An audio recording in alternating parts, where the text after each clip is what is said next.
मैं हूं वैदिक ऋषि। हमने इस भूमि का नाम भारत रखा राजा भरत के नाम पर, जो धर्म और साहस के प्रतीक थे। यही नाम आज तक जीवित है। मैं हूं पुराणों का भूगोलविद।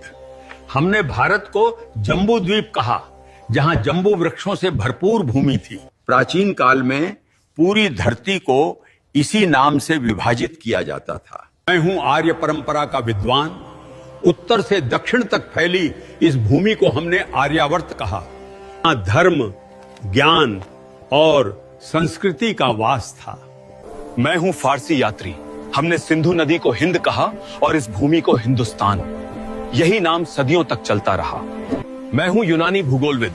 हमने सिंधु नदी को इंडोस कहा और पूरी भूमि को इंडिया। यही नाम ब्रिटिश काल में आधिकारिक बन गया। मैं हूं प्राचीन व्यापारी। भारत की सोने जैसी भूमि के कारण हमने इसे सुवर्ण भूमि कहा। सोने, मसालों और धन की धरती। मैं हूं अरबी नाविक। हमने इस धरती को अल हिंद कहा। सागर, मसाला, व्यापार और ज्ञान की भूमि। मैं हूं फारसी इतिहासकार। हमने इस देश को हिंद कहा, जो सिंधु नदी से निकला नाम है। मैं हूं पुराणों का कथावाचक। इस उपमहाद्वीप को हमने भरतखंड कहा, राजा भरत की विशाल भूमि। मैं हूं चीन का भिक्षु यात्री। हमने भारत को जिहोनगना कहा, ज्ञान और आध्यात्मिकता की भूमि के लिए। मैं हूं प्राचीन चीनी इतिहासकार। हमने भारत को यिंगतू कहा, महान धर्म, संस्कृति और व्यापार की भूमि। मैं हूं सुश्रुत 600 ईसा पूर्व का शल्य चिकित्सक। मैंने नाक, कान और त्वचा की सर्जरी विकसित की, जिसे आज प्लास्टिक सर्जरी कहा जाता है। मेरी पुस्तक सुश्रुत संहिता में 300 से अधिक शल्य तकनीकें लिखी हैं। यही भारत की सर्जरी परंपरा की नींव है। मैं हूं चरक आयुर्वेद का आचार्य। 100 ईसा पूर्व मैंने लिखा था कि बीमारी का इलाज सिर्फ दवा से नहीं होता है।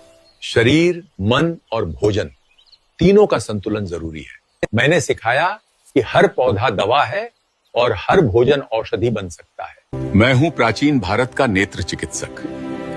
800 ईसा पूर्व हम मोतियाबिंद की सर्जरी करते थे। एक पतली सलाई से आंख की धुंधली परत हटाकर दृष्टि वापस लौटा देते थे। इस तकनीक ने हजारों लोगों की रोशनी बचाई। दुनिया में पहली कैटरैक्ट सर्जरी भारत की धरती पर हुई थी। मैं हूं कोणार्क का शिल्पकार। हमने सूर्य मंदिर को इस तरह बनाया कि हर पहिया एक सटीक घड़ी की तरह समय बताता है। आज भी सूरज की किरणें हर घंटे पर ठीक इसी कोण से गिरती हैं, बिना किसी आधुनिक गणना के। मैं हूं भारतीय वास्तुकार। हमने ऐसे भवन बनाए जहां हर दिशा, हर खिड़की ऊर्जा के अनुसार तय थी, बिना बिजली